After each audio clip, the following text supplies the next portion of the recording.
Bapak Ibu Saudara, apa kabar hari ini?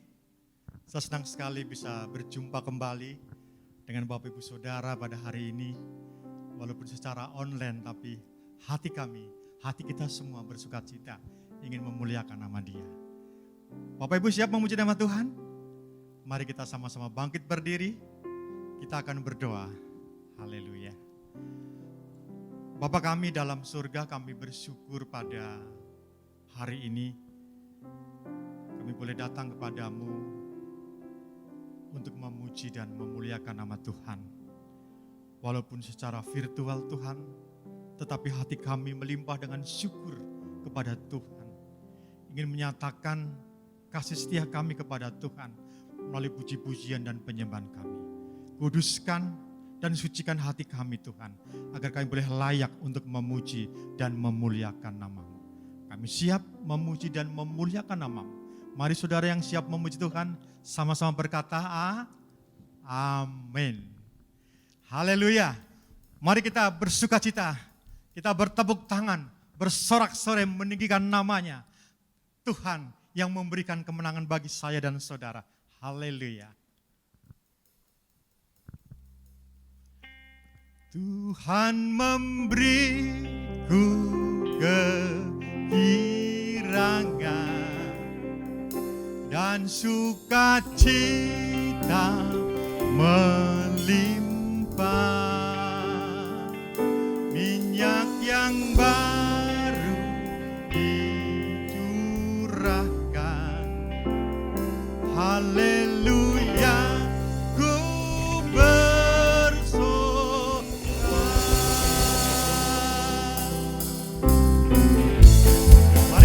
Kita saudara, kita puji namanya. Ku terima janji Allah bagi kaum Yehuda, umat yang berdoa, memuji dan menyembah. Inilah saat yang dinanti, firman Allah telah digenapi.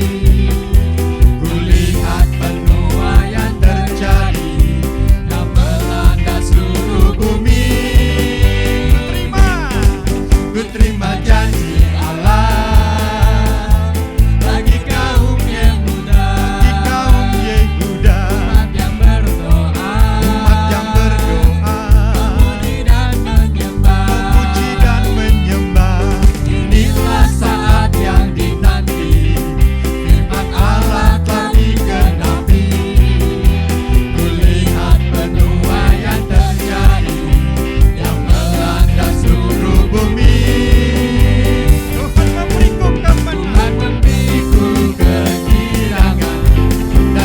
Cita melimpah, minyak yang baru dicurahkan. Haleluya, ku bersorak. Terima janji Allah bagi kaum Yehuda. Ku terima janji Allah bagi kaum Yehuda, umat yang berdoa, memuji dan menyembah. Inilah saat yang dinanti, firman Allah telah digenapi. Kulihat penuaian terjadi yang melanda seluruh bumi. Tuhan memberiku kegirangan dan sukacita melimpah, minyak yang baru dicurahkan. Haleluya, ku bersorak. Tuhan memberiku kegirangan dan sukacita melimpah, minyak yang baru dicurahkan. Haleluya, ku bersorak. Haleluya, ku bersorak. Haleluya, ku bersorak. Haleluya, kita bersorak bagi Dia. Terima kasih Tuhan. Engkaulah Tuhan kami. Engkau yang layak menerima pujian. Kami akan memuji bersyukur padamu Tuhan atas keadilan-Mu. Dan kami akan bermazmur bagi Tuhan selama-lamanya. Haleluya.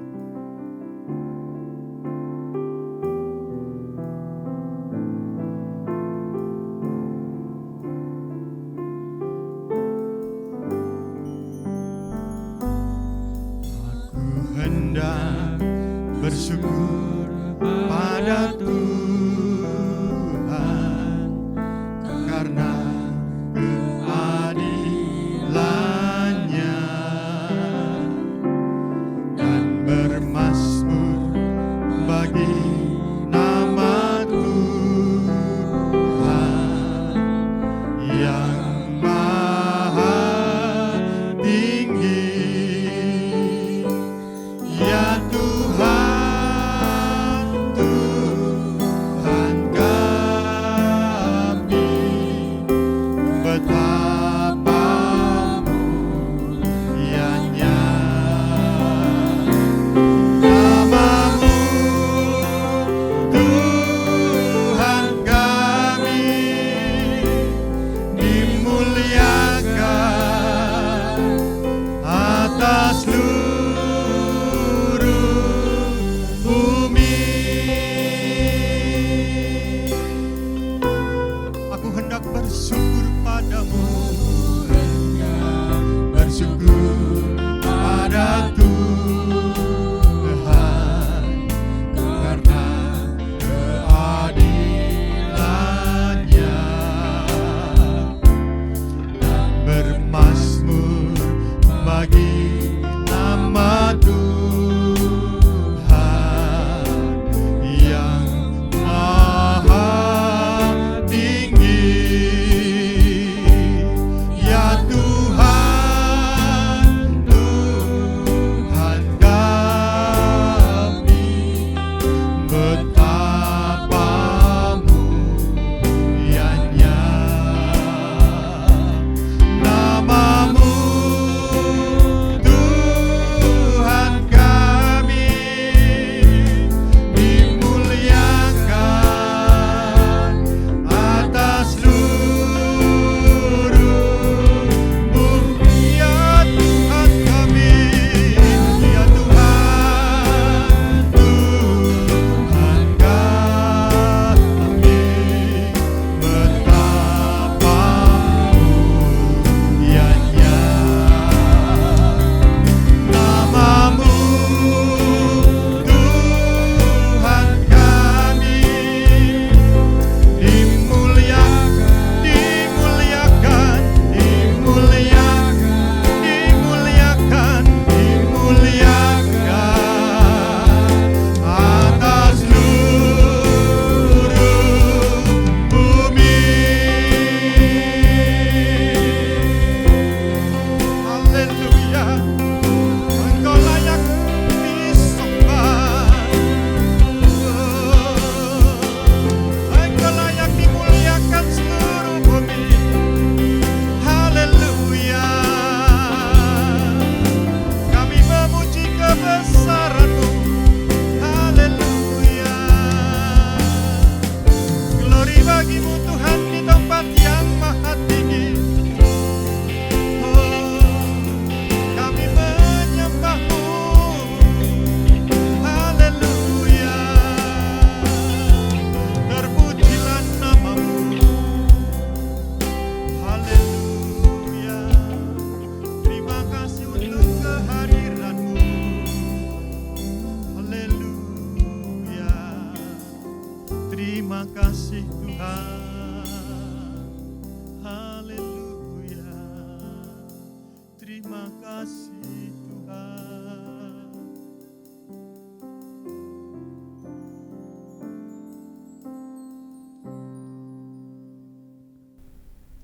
Shalom, Bapak Ibu Saudaraku yang kekasih di dalam Tuhan. Kita bersyukur untuk pertemuan kita pada hari ini. Kita percaya kalau kita ada hari ini sampai hari ini itu karena kasih karunia Tuhan, itu karena kebaikan Tuhan di dalam hidup kita. Dan Tuhan ingin supaya setiap kita mengerti ada tujuan Tuhan ketika Tuhan menyelamatkan kita, ketika Tuhan membawa kita untuk mengenal Dia. Karena itu marilah kita belajar bahwa kehidupan itu harus terus bertumbuh kehidupan harus terus berubah sampai pada suatu saat nanti Tuhan berkata kita akan menjadi sama dengan gambaran anaknya. Karena itu kehidupan kekristenan kita harus berbuah, bertumbuh berbuah di dalam Tuhan. Karena itu marilah kita belajar bagaimana melihat, memeriksa keadaan kehidupan kita masing-masing, kekristenan kita masing-masing. Karena itu Bapak Ibu Saudara yang kekasih dalam Tuhan, hari ini kita akan belajar bagaimana menjadi orang Kristen yang menghasilkan buah pada waktunya. Kita buka sebelumnya dengan doa. Bapa yang baik, terima kasih untuk kasih karunia Tuhan, untuk kemurahan Tuhan dalam hidup kami. Kami bersyukur untuk kasih setia yang luar biasa. Engkau menyertai kami, Engkau menjaga kami, Engkau melindungi kami. Hari ini kami akan belajar firman Tuhan, supaya kami mengerti ketika Tuhan boleh menyelamatkan kami, ada tujuan Tuhan yang utama, yaitu hidup kami boleh berkenan, hidup kami boleh menghasilkan buah pada waktunya. Terima kasih untuk berkat-Mu dalam nama Yesus. Amin. Bapak Ibu Saudara yang kekasih, mari kita buka Alkitab kita akan lihat di dalam Matius pasal 13 ayat 1 sampai 13. Firman Allah, pada hari itu keluarlah Yesus dari rumah itu dan duduk di tepi danau. Maka datanglah orang banyak berbondong-bondong lalu mengerumuni dia, sehingga ia naik ke perahu dan duduk di situ, sedangkan orang banyak semuanya berdiri di pantai. Dan dia mengucapkan banyak hal dalam perumpamaan kepada mereka. Katanya, adalah seorang penabur keluar untuk menabur. Pada waktu itu ia menabur, sebagian benih jatuh di pinggir jalan, lalu datanglah burung-burung memakannya sampai habis. Sebagian jatuh di tanah yang berbatu-batu yang tidak banyak tanahnya, lalu benih itu pun segera tumbuh karena tanah tipis. Tetapi sesudah matahari terbit, layulah ia dan menjadi kering karena tidak berakar. Sebagian lagi jatuh di tengah-tengah semak duri, lalu makin besarlah semak itu dan menghimpitnya sampai mati. Dan sebagian jatuh di tanah yang baik, lalu berbuah, ada yang 100 kali lipat, 60 kali lipat, dan ada yang 30 kali lipat. Siapa bertelinga, hendaklah ia mendengar. Maka datanglah murid-muridnya dan bertanya kepadanya, mengapa engkau berkata-kata kepada mereka dalam perumpamaan? Jawab Yesus, kepadamu diberi karunia untuk mengetahui rahasia kerajaan sorga, tapi kepada mereka tidak. Karena siapa yang mempunyai kepadanya akan diberi, sehingga ia akan berkelimpahan. Tetapi siapa yang tidak mempunyai, apapun yang ada padanya akan diambil daripadanya. Itulah sebabnya aku berkata-kata dalam perumpamaan kepada mereka. Sekalipun melihat, mereka tidak melihat. Sekalipun mendengar, mereka tidak mendengar dan tidak mengerti. Bapak Ibu Saudaraku yang kekasih di dalam Tuhan, satu hal yang luar biasa. Hari-hari ini kita boleh melihat ada perkembangan gereja di mana-mana. Ya, pertumbuhan gereja mungkin ada di mana-mana. Tapi pertanyaannya, apakah orang Kristen itu betul-betul bertumbuh di dalam Tuhan? Atau hanya sekedar ada di gereja, nampak beribadah di gereja, atau memang ada mereka tercatat sebagai satu anggota gereja. Tapi apakah kehidupan kekristenan itu betul-betul sudah ada dalam hidup ketika dia menjadi percaya? Bapak Ibu Saudaraku, firman Tuhan tadi sudah mengambil satu perumpamaan tentang bagaimana seharusnya dan kita melihat bahwa kehidupan kita, apakah selama kita menjadi orang Kristen, apakah selama kita menjadi orang percaya, hidup kita berubah, hidup kita menghasilkan sesuatu yang luar biasa dan Tuhan disenangkan dengan perubahan itu. Atau kita hanya menjadi orang Kristen yang biasa-biasa saja tanpa perubahan apa-apa. Mari kita sama-sama periksa diri kita. Nah, saudaraku, kita tahu, saya percaya setiap orang Kristen itu pasti beribadah. Ya, dalam keadaan apapun pasti beribadah. 52 kali dalam satu tahun, saudaraku, itu sesuatu yang luar biasa. Nah, masalahnya sekarang adalah ketika kita beribadah, kita betul-betul sebagai orang Kristen yang merasakan ada hadirat Allah di dalam ibadah kita, ada hal yang luar biasa di dalam hadirat Tuhan yang ketika kita beribadah, ada sesuatu perubahan yang ada terjadi ketika kita mendengar firman Tuhan. Nah, Bapak Ibu Saudaraku yang kekasih di dalam Tuhan, banyak orang Kristen sudah begitu lama menjadi orang Kristen, tapi tidak nampak perubahan apapun di dalam hidup ini. Kalau kita belajar firman Tuhan, kalau 3 tahun, 2 tahun, 3 tahun, 4 tahun, 5 tahun kita menjadi orang Kristen, tapi tidak ada perubahan apa-apa, kita wajib bertanya, apakah yang salah di dalam hal ini? Gerejanya atau diri kita sendiri? Kalau kita belajar bahwa gereja tidak mungkin bersalah, gereja selalu mengajarkan hal yang baik, tentu satu hal yang kita harus ambil adalah hati kita. Tentu ada sesuatu di dalam hati kita. Bapak Ibu Saudara, kita belajar, ini sesuatu yang kita harus sama-sama periksakan diri kita. Saya juga belajar, saudara. Kita belajar sama-sama memeriksa diri kita, ya. Karena pertumbuhan identik dengan perubahan. Kalau kita sebagai orang Kristen sudah menjadi orang Kristen begitu lama jadi orang Kristen, tapi tidak bertumbuh dengan baik, sekali lagi perlu dipertanyakan apa yang ada di dalam hati kita. Nah, Bapak Ibu Saudaraku, ada beberapa pokok, ada gambaran-gambaran yang luar biasa. Di dalam Lukas pasal 13 ayat 6 sampai 9, Tuhan berkata kepada salah seorang penjaga kebun anggur. Suatu saat ketika Tuhan sedang berjalan-jalan, seorang Tuhan itu berkata, aku sudah lama nih pengen makan anggur. Sudah 3 tahun loh aku tanam ini, tapi kok aku nggak lihat buahnya. Tuannya itu bilang begini, udah tebang aja, udah nggak ada gunanya. Tapi luar biasa penjaga kebun itu berkata, jangan, berikan waktu 1 tahun lagi. Barangkali dengan 1 tahun itu dia bisa berbuah. Nah, saudaraku yang kekasih di dalam Tuhan, selalu ada kesempatan untuk kita bertumbuh. Selalu Tuhan masih memberikan waktu untuk kita berubah. Kita mengerti ada tujuan Tuhan yang indah ketika kita menjadi orang percaya.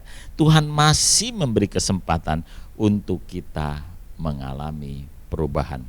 Ada 3 hal yang kita bisa belajar. Yang pertama, saudaraku, ketika Matius 13 ayat 19 berkata, setiap orang yang mendengar tentang kerajaan surga tetapi tidak mengerti, tidak berubah, bukan karena firman, tapi karena tidak mengerti dan tidak memahami firman. Satu hal yang luar biasa, saudaraku.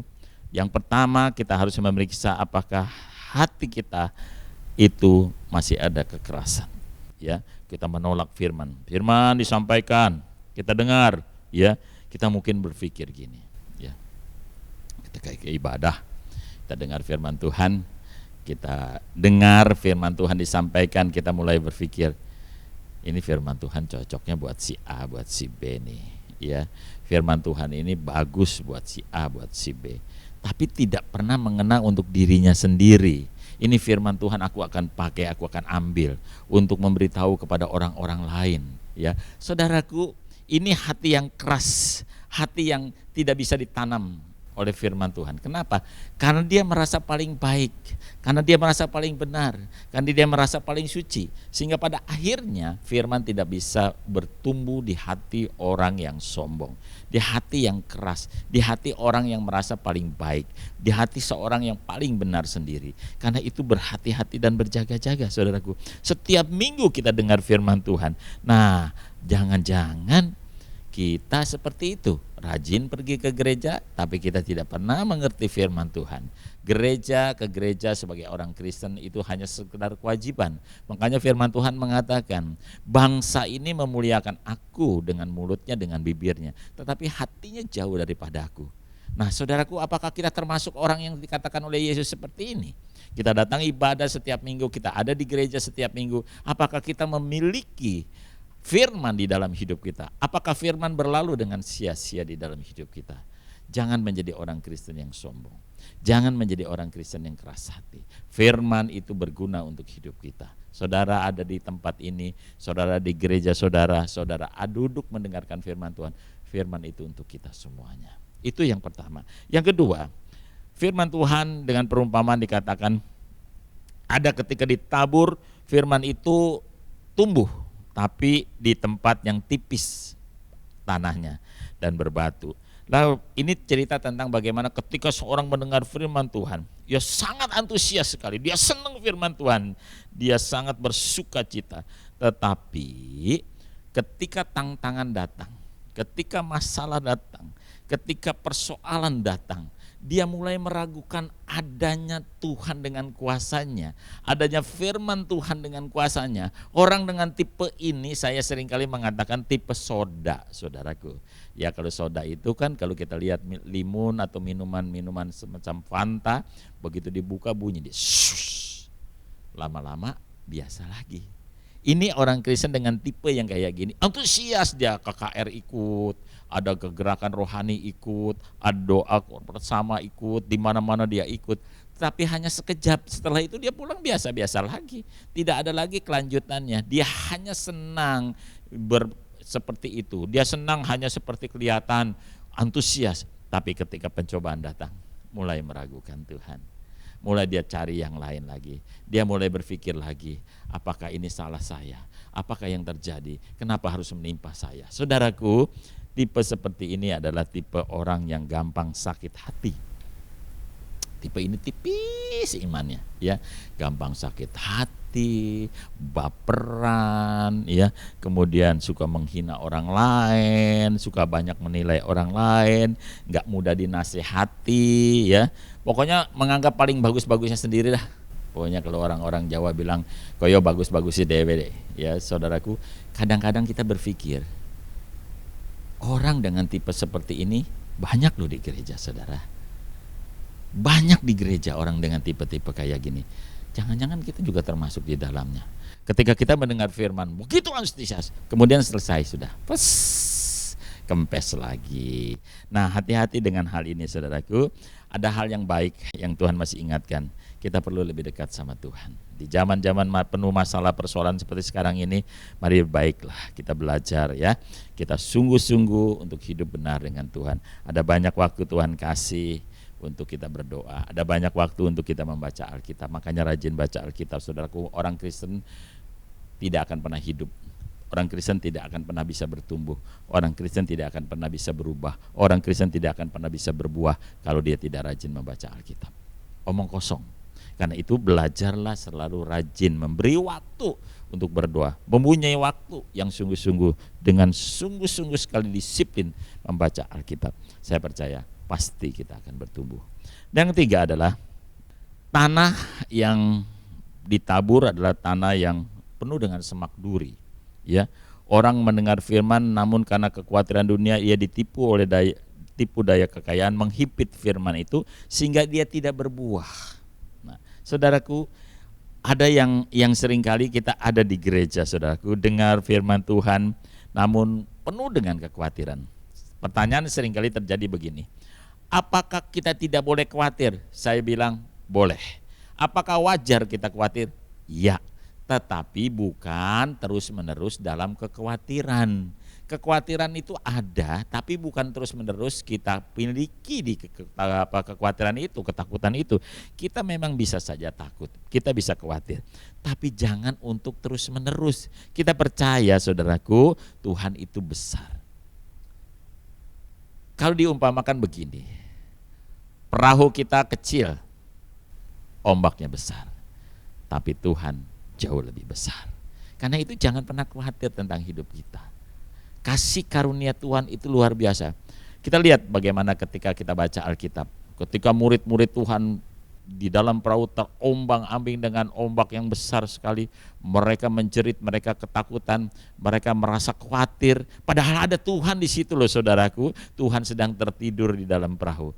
Kenapa mereka tidak percaya kalau ada Tuhan di dalam perahu itu, mereka pasti aman? Ini yang terjadi dalam hidup kita. Kita mengaku menjadi orang Kristen. Bertahun-tahun kita menjadi orang Kristen. Kita sudah dibaptis, kita sudah melayani. Tetapi barangkali ketika kekhawatiran menekan kita, ketakutan menekan kita, apa yang terjadi? Kita mulai meragukan Tuhan. Saya mau ingatkan kembali kepada kita masing-masing, saudaraku, di tempat ini, marilah belajar untuk kembali kepada Tuhan. Memiliki kasih karunia Tuhan, sungguh-sungguh. Buang ketiga hal ini. Buang tipe-tipe yang seperti ini. Kita mulai belajar untuk memiliki hati yang benar. Dan terakhir, tipe yang keempat adalah tanah yang subur. Ini berbicara tentang hati yang terbuka untuk Tuhan. Kita menyadari bahwa kita ada di dunia karena kasih karunia. Kita ada di dunia karena kemurahan Tuhan. Ketika kita mendengar firman Tuhan, kita taruh di dalam batin kita, di dalam hati kita yang paling dalam. Kemudian kita praktekkan firman itu di dalam hidup kita. Kita hidupi firman itu dalam hidup kita. Maka pada akhirnya kata Tuhan akan berbuah 100 kali lipat, 60 kali lipat, 30 kali lipat. Sehingga ketika kita berbuah, ketika kita mendengar firman Tuhan dan kita menaruh dalam hati kita dan kita percaya firman itu akan berkuasa dalam hidup kita. Kita biarkan Roh Kudus yang akan menyiram, menumbuhkan firman itu di dalam hati kita masing-masing. Dan ketika firman itu bertumbuh, kita nikmati firman itu siang dan malam dalam hidup kita, maka firman akan menghasilkan buah. Dan itu tentu akan menyenangkan hati Tuhan. Bapak Ibu Saudaraku yang kekasih, mari selidiki hati kita. Kita bukan siapa-siapa tanpa Tuhan. Kita tidak bisa apa-apa tanpa doa. Kita tidak bisa berjalan tanpa firman Tuhan. Kita perlu Roh Kudus untuk menerangi setiap jalan kita. Kita harus belajar berjalan bersama dengan Tuhan. Waktu terus berlalu, waktu semakin cepat berlalu. Dia tidak pernah menunggu kita. Selalu ada kesempatan, kita gunakan sebaik-baiknya untuk mengalami perubahan. Kata Tuhan, Tuhan masih menunggu kita. Tuhan masih ada dekat dengan kita. Mari ambil kesempatan ini. Kalau hari ini Anda mendengarkan firman Tuhan, inilah kesempatan kita masing-masing. Karena mungkin besok belum tentu akan menjadi milik kita. Karena itu Bapak Ibu Saudara yang kekasih di dalam Tuhan, mari siapkan hatimu untuk menyambut firman Tuhan. Siapkan hatimu untuk menerima firman Tuhan dan biarkan dia bertumbuh di dalam hatimu. Buka hatimu, lembutkan hatimu. Firman ini untuk kita semua. Kekasih-kekasih Tuhan, kita akan bersyukur ketika Tuhan disenangkan. Ada satu kalimat yang selalu saya sukai, saudara, waktu Tuhan berkata begini, hai hamba yang setia, engkau sangat-sangat teruji dengan perkara yang kecil, dan aku melihat engkau setia. Mari masuk dalam kebahagiaan Tuhanmu. Sesuatu yang menyenangkan ketika kita nanti kembali kepada Tuhan, dan Tuhan melihat kita, dia berkata, hai hamba yang setia, mari masuk ke dalam kebahagiaan Tuhanmu. Tentu hal ini yang kita rindukan dalam hidup kita. Bapak Ibu Saudaraku yang kekasih di dalam Tuhan, mari kita belajar untuk melembutkan hati kita belajar untuk tetap tinggal dalam Tuhan. Apapun yang terjadi, ingat Tuhan jauh lebih besar. Mari kita berdoa. Bapa yang baik, kami bersyukur untuk anugerah-Mu yang luar biasa di dalam hidup kami. Kami tahu kami tidak bisa berjalan tanpa Engkau. Kami tidak bisa melangkah tanpa kasih setia-Mu. Karena itu Tuhan, tuntun kami. Dan kami buka hati kami bagi Engkau untuk firman-Mu tertanam di dalam hati kami. Dan kami rindu ketika firman itu kami taruh dalam batin kami, dalam hati kami. Kami akan berusaha untuk mentaati sungguh-sungguh akan firman-Mu dan menghidupinya dalam hidup kami.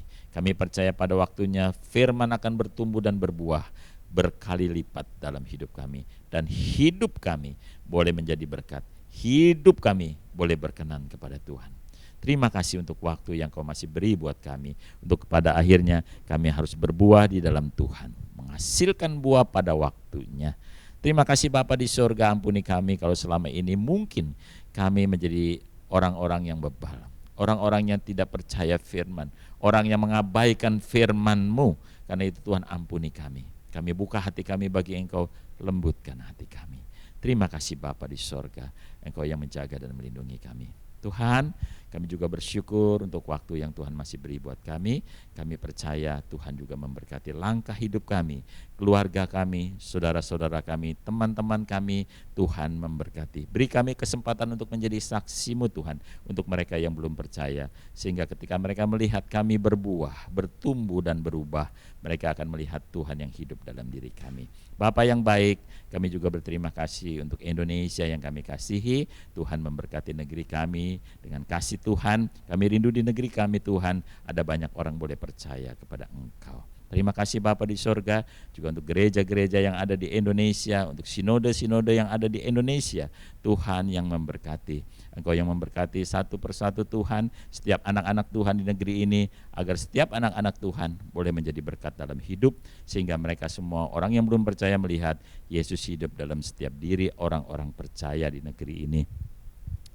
Berkati Gereja Betel Indonesia, Tuhan menjaga, Tuhan melindungi ketua sinode kami, Bapak Rubin Adi Abraham. Tuhan memberkati juga ketua-ketua perwakilan-perwakilan daerah. Tuhan menjaga, Tuhan melindungi, Tuhan memperhatikan setiap langkah mereka semua yang Kau pilih. Engkau yang menjadikan mereka semua pemimpin-pemimpin rohani kami di pusat maupun di daerah. Mereka adalah milik kepunyaan-Mu, mereka akan menjadi berkat buat setiap kami. Terima kasih Bapak, diberkati kami semua di tempat ini, bahkan Tuhan ketika kami mendengarkan firman Tuhan dimanapun kami berada. Dan sebelum kami akhiri Tuhan, kami rindu untuk menerima berkat daripada-Mu. Kekasih-kekasih Tuhan, terimalah berkat daripada Allah Bapa, Allah Anak dan Allah Roh Kudus di dalam nama Tuhan Yesus. Terimalah semua berkat ini dan jadilah berkat dimanapun kita sekalian berada. Yang diberkati, mari sama-sama kita katakan amin. Tuhan Yesus memberkati.